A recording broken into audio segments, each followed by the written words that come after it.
The world stopped between one heartbeat and the next, the way it always did when the moon climbed to its full and terrible height, and I was the only thing left alive inside it. The great hall of Imberfil froze around me mid-breath.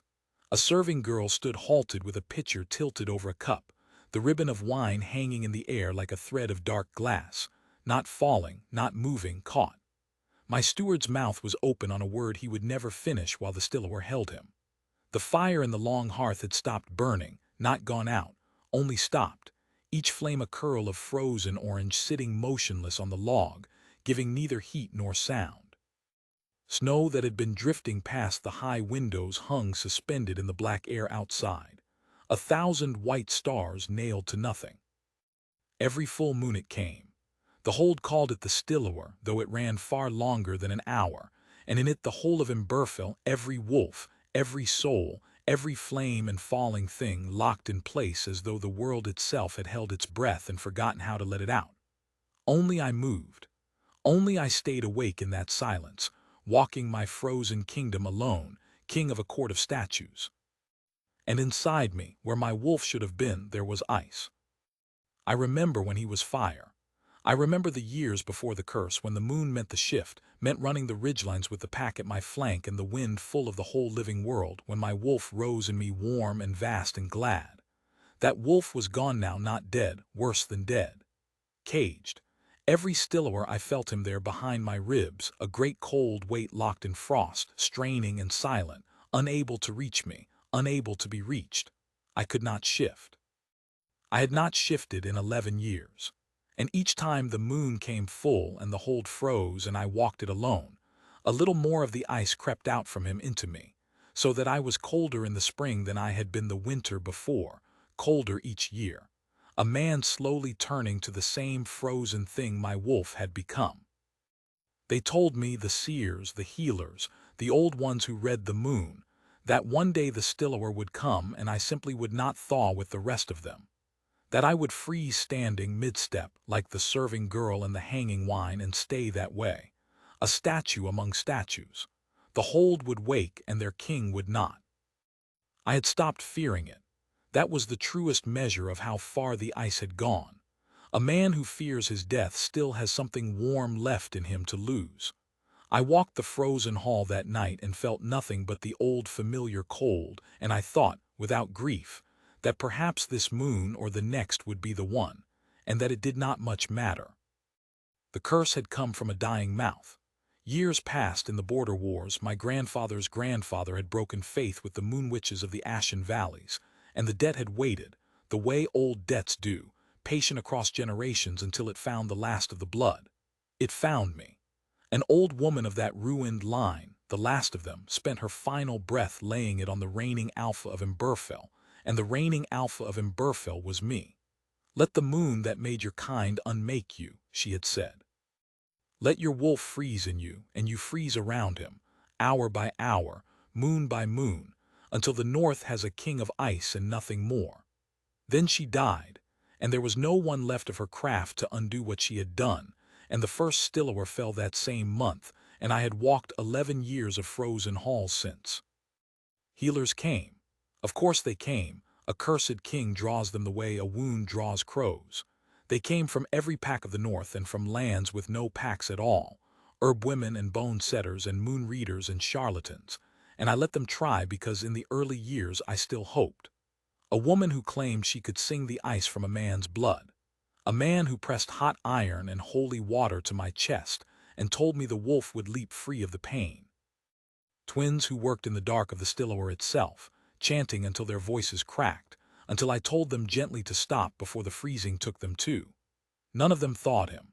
None of them even reached him. They would work their craft and the Stillawar would end and the wolf would still be caged and I would be a fraction colder than before, and after enough years of that, I stopped letting them come. Hope, I had learned, was only another thing the ice could take, and it hurt more going than most. So I walked alone that night as I had walked so many, past the frozen fire and the frozen wine and the frozen faces of the people I was sworn to keep, and I climbed the cold stair to the high window and looked out at the snow hung motionless over my white and silent lands, and I waited for the moon to loosen its grip and give me back my breathing kingdom for another month. That was my life. A month of ruling. A night of ice. A little more of me gone each time. It was in the last gray edge of that still hour, as the world was about to stir, that my steward, thawing back into motion mid-word, catching himself against the table, told me a grief tender had come to the hold. "A what?" I said. My voice was rough. It always was after the silence. "A grief tender, my king, a wandering woman. She sits with the dying." He straightened his coat, still shaking off the frozen minutes he would never remember living. "Old Sorn is failing. His people sent for one days ago from the road shrines in the low valleys. She came in through the west gate just before the moon rose." He hesitated. "She's with him now, in the death room." Old Sorn, my oldest seer, the one who had first read the curse in my blood and told me what it would do, who had grown ancient in my service and was now dying slow in a warm room while I stood cold in a thawing hall. I felt something at the news, not grief. I did not have the warmth for grief anymore, but a dull ache where grief had once lived, the memory of the shape of it. "Let her tend him," I said. "Give her whatever she needs, and send her from the hold before the next moon." I did not want a stranger in Imberfell when the still hour fell. It was a mercy, of a kind. Newcomers who did not know to be asleep or braced when it came sometimes froze in terror mid-scream, and thawed into a fear that never fully left them. I had seen it. I would not do it to a woman who had come only to be kind to a dying old man. "Yes, my king," the steward said. I did not go to the death room. What would a king of ice have to offer a dying seer, or the woman sitting with him? I climbed back to my cold chambers instead, and I did not think of her again that night. And if you had told me then that the wandering grief tender in old Sorn's death room was the whole of my life walking toward me in the dark, I would have laughed if I still remembered how. Sorn did not die that week. He lingered, the way the very old and the very stubborn linger, and the grief tender stayed to sit with him. And so it happened that she was still in the hold when the moon came full again. I had meant to send her away before it.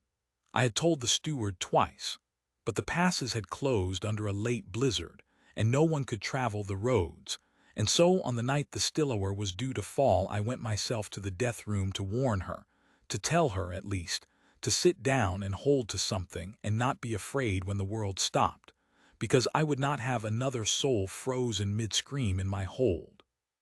The death room was warm. That struck me before anything else did, how warm it was. Low firelight and the smell of dried herbs and clean linen, a room made gentle on purpose. Old Sorn lay in the bed with his eyes closed, his breath shallow and slow, and he did not look afraid, which after a life of reading terrible things in the moon was no small thing. And at his side, in a plain chair drawn close, sat the woman. She was not what I expected.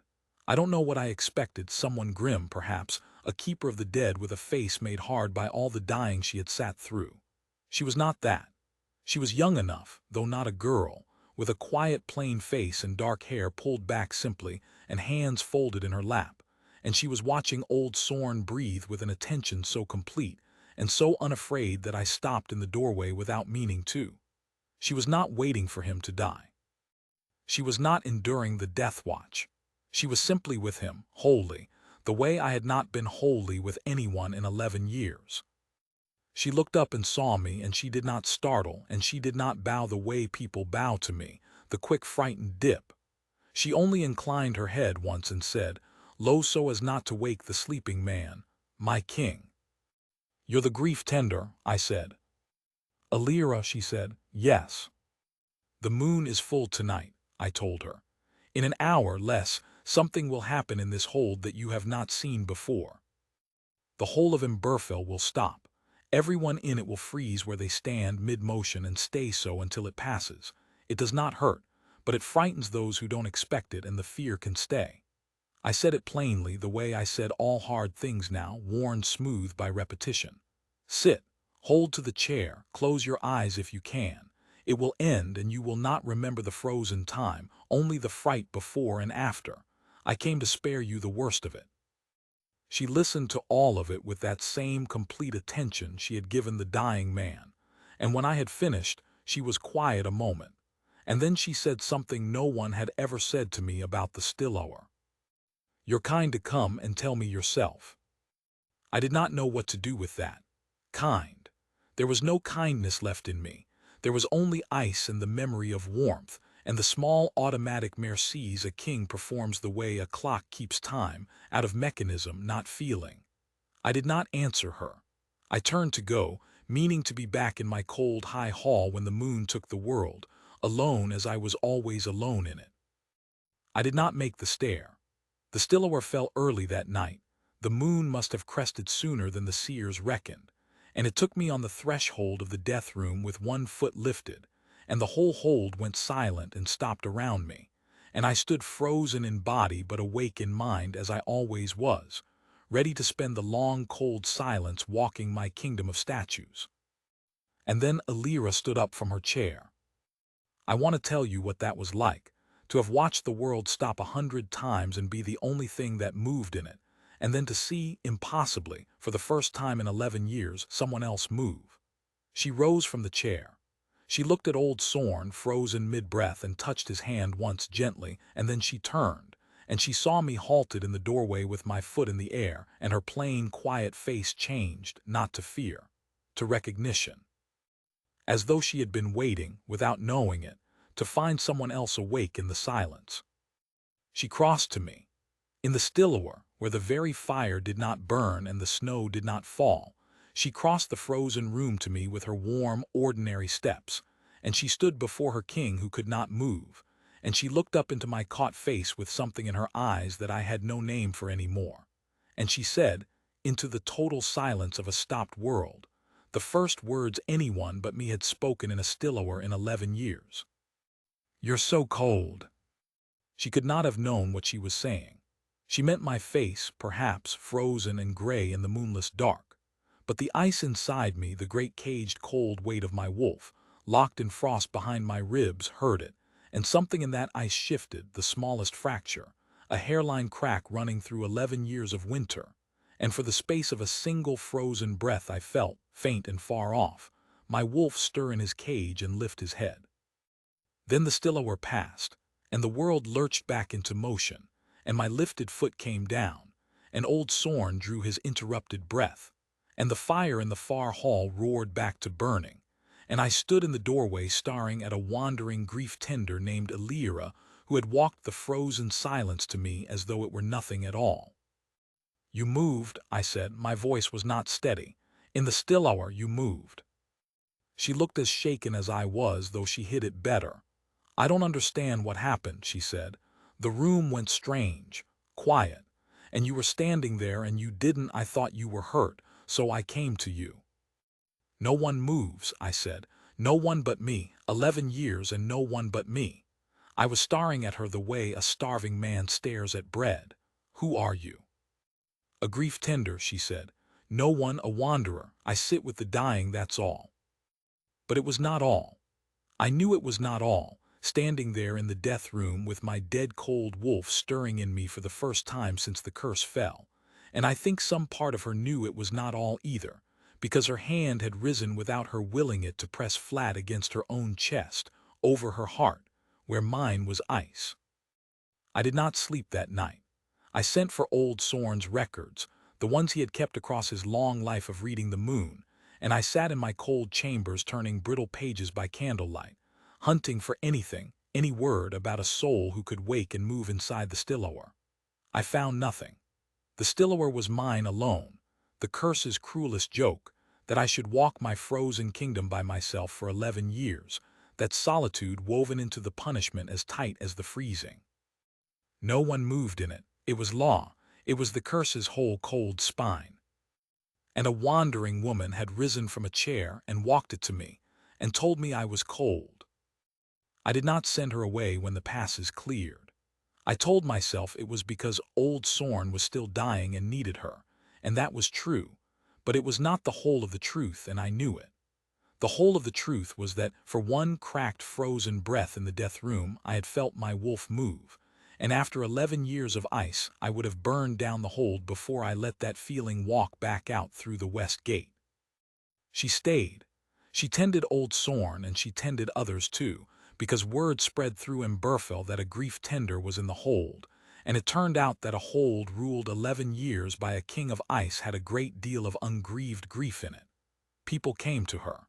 The old, the sick, the ones who had lost someone in a hard northern winter and never been sat within it. She sat with all of them.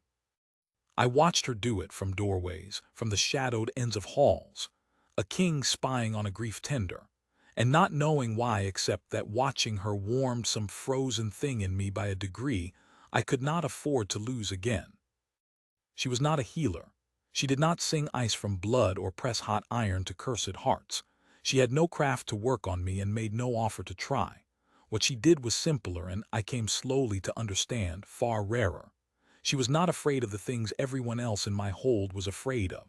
She was not afraid of the dying, so she sat with them wholly, and they died less alone. She was not afraid of grief, so she let people carry theirs to her and set it down. And this was the thing, she was not afraid of me. Everyone was afraid of me. I had grown used to it long before the curse. A feared alpha is a safe alpha, my father had taught me, and I had ruled the North by that law for years. But the curse had made the fear into something worse, something with pity in it.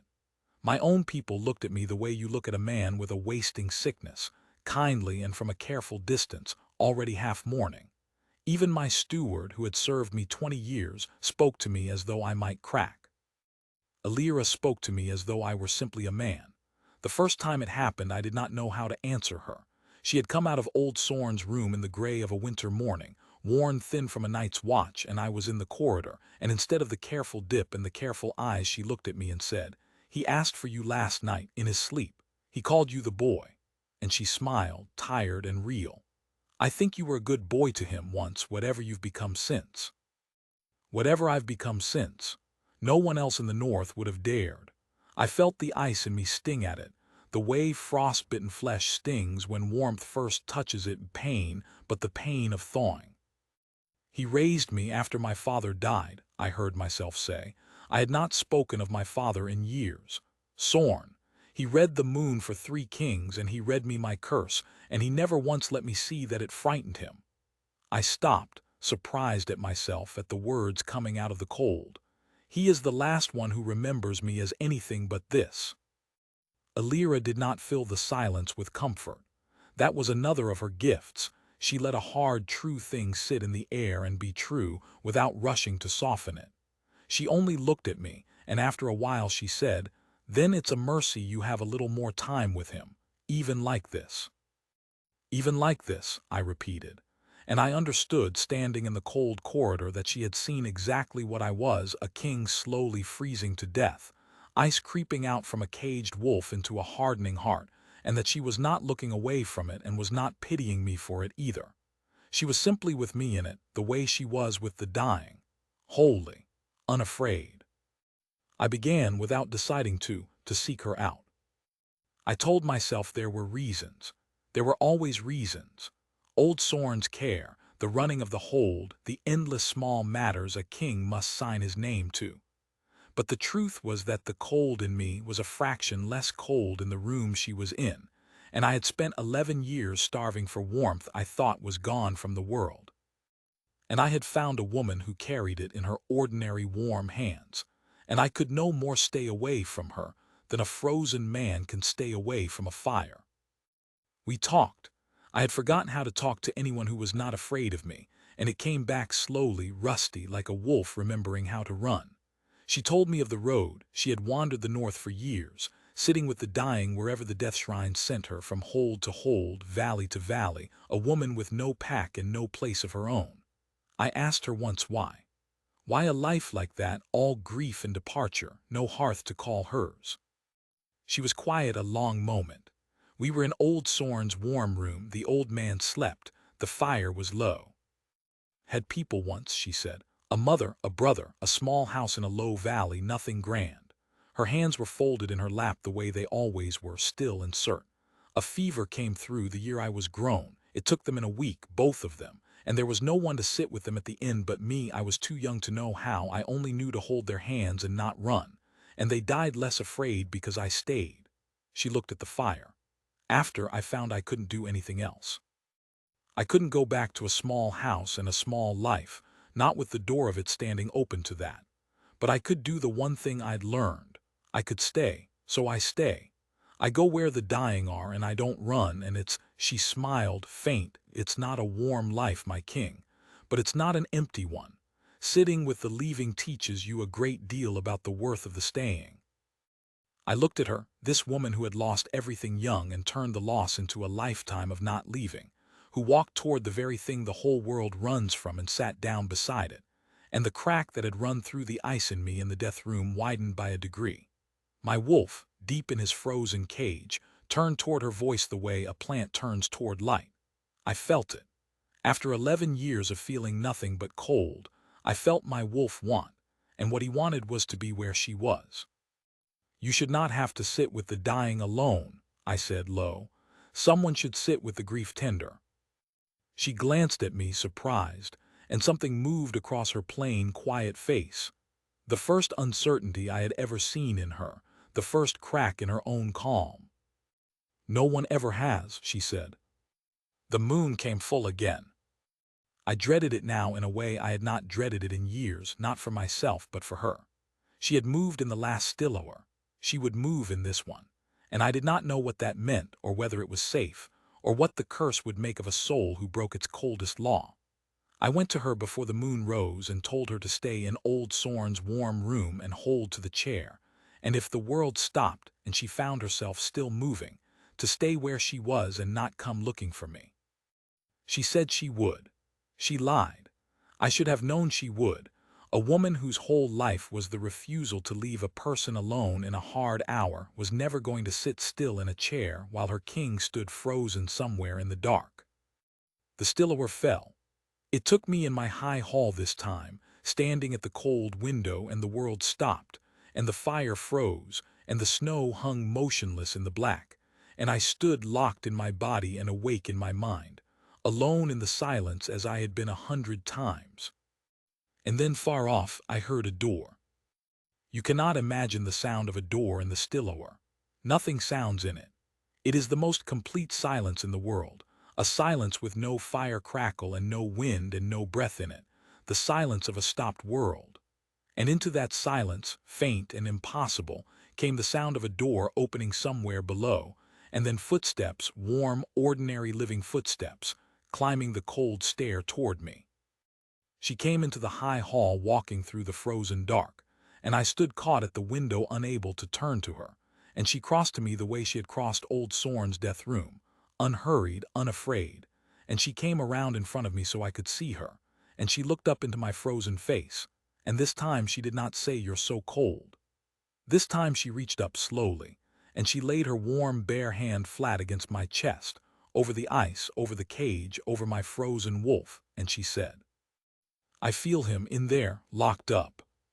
Her hand was warm. It was the only warm thing in a stopped and frozen world. One small living warmth pressed over my heart, and beneath it, deep in his cage of 11 years' frost, my wolf lunged toward the warmth with everything he had, and the ice held him still, but it groaned, the whole frozen weight of the curse groaning like river ice in the first thaw of spring, a long, low crack running through it. Her wrist, where it lay against my chest, had begun to glow. I could not move to look, but I could see it at the edge of my caught sight, a mark surfacing on the inside of her wrist, faint gold, a shape like a moon at its full, warming up out of her skin as though it had been waiting under there all her life for this exact frozen hour. A moon mark. The oldest sign of all, the one the seers wrote of, and none of us had seen in living memory.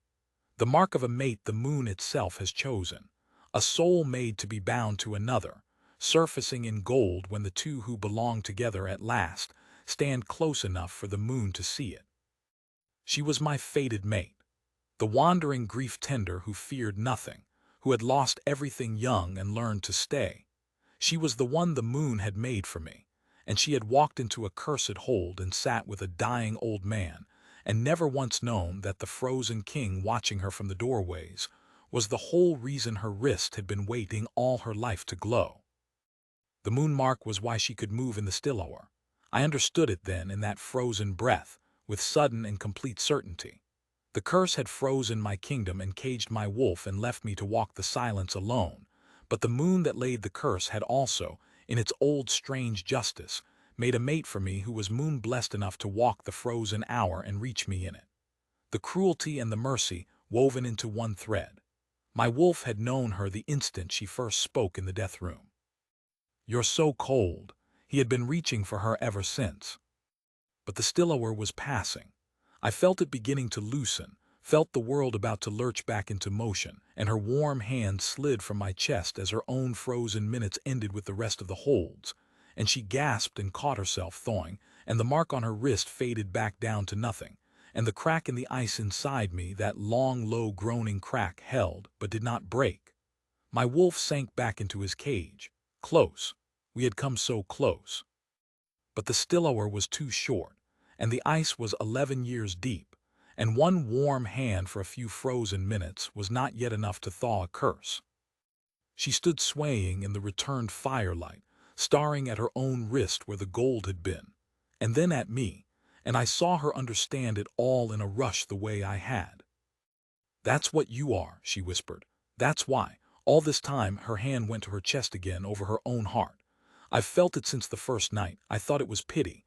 I thought I stay with dying men, my king. I have never in my life not wanted to leave a place, and I have not wanted to leave this one since I walked into it, and I did not understand why." Her voice broke just slightly. "It's you. The moon made me for you." "Yes," I said. It was the only word I had. "And you're dying," she said, "freezing, a little more each moon. Old Sorn told me, he told me what the curse does before you ever came to warn me of the still hour. I sat with a great many dying men before I came here, and I know the look of a man who has stopped fighting his death." Her eyes were fierce now, fierce and wet, the calm grief-tender's calm all burned away. "You have stopped fighting it, haven't you? You have decided to freeze." "I decided a long time ago," I said, "that there was nothing left in me worth the fighting for." "There is now," she said. The next full moon would be the great one, the moon of deepest winter, the one the old seers called the long moon, when the moon hangs largest and coldest in the northern sky and holds there longest. Old Sorn, in his last clear days, had told me what I already feared, that the long moon's still hour would be the longest and coldest of all, and that after 11 years of the ice creeping outward, it was very likely the one I would not thaw from. The one where I would freeze standing, and the hold would wake, and their king would not. I had made my peace with that. I had made my peace with it years ago, when peace was the only thing the ice had left me able to make. Alira had not made her peace with anything. "One hand for a few minutes cracked it," she said. We were in old Sorn's room. The old man had passed at last, 3 nights before, and she had sat with him to the end, and he had died less alone. And now she sat in the empty death room turning the thing over with the same fierce focus she gave the dying. I felt it crack, Torin. I felt him move. She had begun to call me by my name. No one called me by my name. "The curse froze your wolf and left you to thaw around him alone, moon after moon, but it also made me. It made me able to walk the still hour and reach him. That isn't an accident. The moon does not make accidents." She looked up. "The long moon still hour is the longest of all. Hours and hours," Sorn said. "That's not just the curse's last cruelty. That's time. That's every minute I need and could never get in a short one. If one hand for a few minutes cracked 11 years of ice, it could kill you," I said. "You would be walking a still hour meant to finish me. If the ice takes me while your hand is on my heart, I do not know what it does to a soul who is joined to mine in that moment. It could take you too. Freeze you standing beside me. I will not," my voice, which had not risen in years, rose now. "I will not thaw my curse by freezing my mate. I have frozen my whole life alone precisely so that no one else would ever have to freeze with me. Do you understand?" The solitude was the one mercy left in it. She stood up. She crossed the empty death room, and she took my cold face in her 2 warm hands. No one touched me. No one had touched my face in 11 years, and she made me look at her. "I have sat with more dying people than you have ever met," she said, low and steady and absolutely certain. "I have held more hands at the end than I can count, and I have learned one thing from all of it, one thing above every other, and it is this.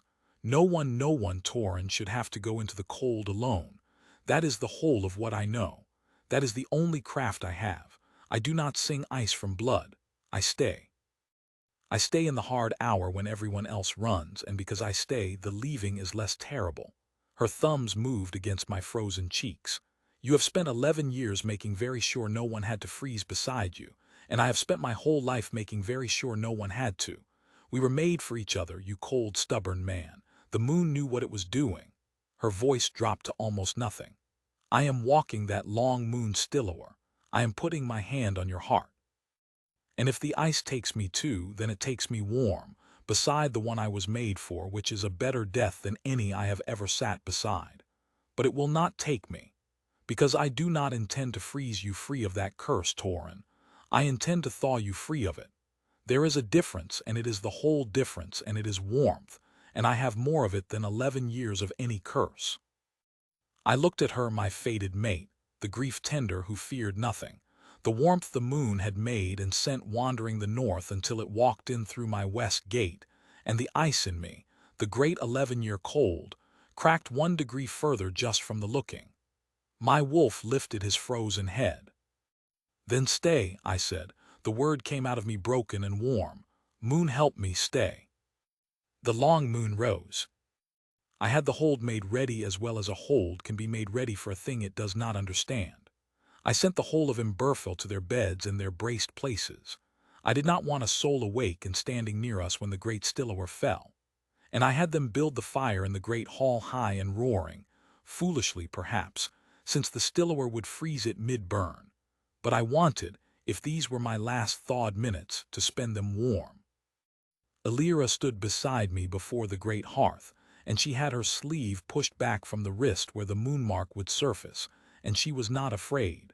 Of course she was not afraid. She had never in her life been afraid of the hard hour. "Whatever happens," I said to her, "know that you gave a frozen man a spring he had stopped believing in. 11 years I felt nothing but cold. These weeks with you I have felt I could not finish it. The words for it had frozen out of me long ago and were only now beginning to thaw, too new to speak." "I know," she said. "I felt it too. Now hush, here it comes." The long moon crested, and the Stillowar fell on Imberfell like the closing of a great cold hand. The world stopped. The high fire froze mid-roar, every flame a frozen tongue of orange giving no heat. The whole hold went silent and still and locked, every soul in it frozen safe in their beds. And it took me standing before the dead hearth, and I felt at once that this one was deeper than any before it, the cold coming into me faster and harder than it ever had, the ice pouring out of my caged wolf and into my chest and up my throat, my heart slowing, stopping, beginning to still. This was the one. I knew it with a frozen certainty. This was the Stillowar I was meant not to wake from. The ice was already climbing past my heart. In an hour less I would be a statue among statues, and I would not thaw with the dawn. And Alira, awake, warm, moving, the gold moonmark already blazing up bright on her wrist, turned to me in the frozen silence. And she did not hesitate for a single breath. And she pressed both her warm, living hands flat against my freezing chest, over my slowing heart, over the cage, over my wolf. And she pushed her warmth into me the way she had pushed her presence into 100 death rooms wholly, without holding any of it back. I felt it go in. I felt her warmth pour through the ice like meltwater through a river's winter crust, and the crack that had run through 11 years of frost in the last Stillowar caught it and widened, groaning, splitting, the whole vast frozen weight of the curse breaking apart along that one warm seam. My wolf, deep in his cage, felt the warmth reach him at last, and he rose. He threw himself against the cracking ice with 11 years of caged strength, and Alira's warmth met him from the other side, and between the two of us, her hands on my heart and my wolf hurling himself at the frost, and the moonmark blazing gold enough to light the frozen hall, the ice broke. It did not thaw slowly.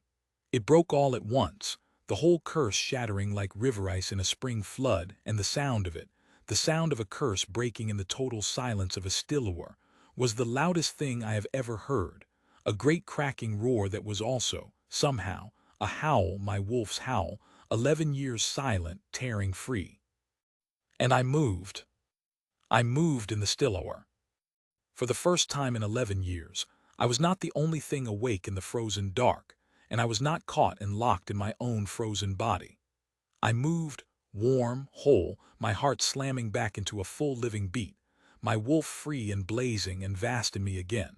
And I caught Alira as her strength gave out, caught her against my chest that was warm now, warm for the first time in 11 years. And I held her up in the middle of the shattered, frozen silence, and I felt her heart beating against my warm one, and I understood that she had not frozen. She had not frozen. She had thawed me free and stayed warm herself, because she had been right. There is a difference between freezing a man free of a curse and thawing him free of it, and the difference is warmth, and she had more of it than any curse the moon ever laid. The still hour was breaking around us, not passing, breaking, ending for good and forever the way a winter ends. The frozen fire in the great hearth caught its held breath and roared back into burning, warmth flooding the hall. The snow outside the high windows resumed its falling, and though the rest of the hold still slept in their braced beds, I knew the way you know the spring has truly come and will not turn back to frost, that this was the last still hour Emberfell would ever see. The curse was broken. My wolf was free. I would never again walk a frozen kingdom alone. I held her and she lifted her head from my chest, and her plain, quiet face was wet and shining, and she pressed her warm hand once more flat over my heart, beating now, warm now, wholly alive now, and she felt what was there and she smiled. "There he is," she said, "warm. I have been a king a long time. I have said the great words at the great moments, the vows and the judgments, the ones a king is meant to say.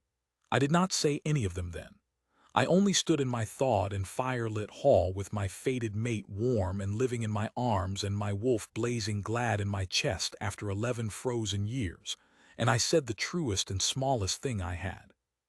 You stayed." "I stay," she said. "It's the only craft I have." The hold woke to a whole king.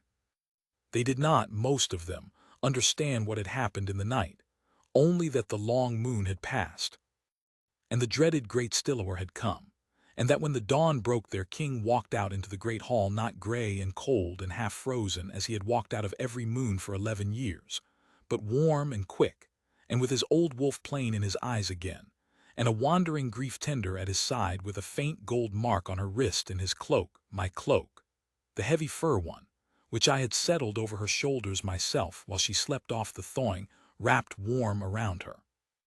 There was no ceremony to humble, no rival to bow, no pact that had scorned her to fall silent.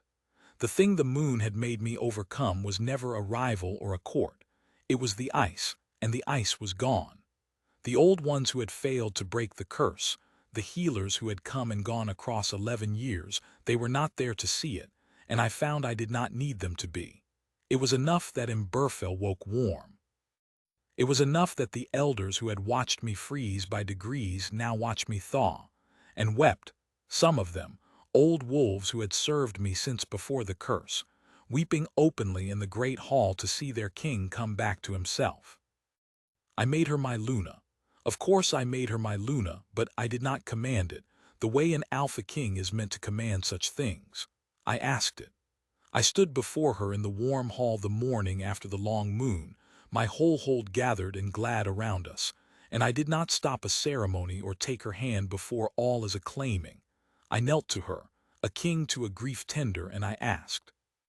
Because she had spent her whole life staying beside people who had no choice in their leaving, and I would not give her a binding she had not freely chosen. I told her she could go. The moon had made her mine, but the moon does not own anyone. She was free, and there was a whole north of dying to sit with, and a life of wandering she had made meaningful all on her own without any king at all. She could go. She looked at me kneeling there, the north's feared alpha, warm and whole and asking, and she reached down and took my face in her two warm hands the way she had in the death room, and she said, "You cold, stubborn man. I have wanted to leave every place I have ever been in my whole life. I have not wanted to leave this one since the night I walked into it. Get up. I'm staying. I told you, I stay." That was 11 years ago now, as many years warm as I once spent cold, so that the ice is only a thing I remember, and even the memory has gone soft at the edges the way old winters do. Imberfell has not seen a still hour since the long moon that broke it. The moon rises full over my kingdom, and my people sleep through it unafraid. And I run the ridgelines under it with my wolf glad beneath me and my Luna's warmth waiting at the hearth for me to come home to. And the north has a king of fire again, and not of ice. She still sits with the dying. I did not ask her to stop, and I would never. It is the truest thing about her, the craft the moon built her from. When the death shrines send word, she goes, and now she does not go alone. I go with her when I can, a king sitting up through the hard hours beside his grief tender, because she was right about the one thing above every other, the thing she taught a frozen man in a death room years ago. No one should have to go into the cold alone. I had forgotten that. 11 years of freezing, I had made a mercy out of solitude and told myself the ice had left me nothing worth the fighting. And then a wandering woman with warm hands rose from a chair in a stopped world and walked the silence to me and told me I was cold and stayed and thawed me free. Sometimes late, when the great fire has burned down low and warm and she has fallen asleep against my chest, I feel her hand come to rest over my heart even in her sleep, the old habit of a grief tender, checking for the warmth, feeling for the beat. And I lie there in the firelight with my wolf easy in me and my mate warm against me, and I put my hand over her small warm one, and I hold it there against the heart she thawed. And I think that of all the things the moon made, the curse and the still hour and the long cold years, the truest and the best of them was her, walking toward me through the silence, unafraid. She stayed. It is the only craft she has. It was the only one I ever needed.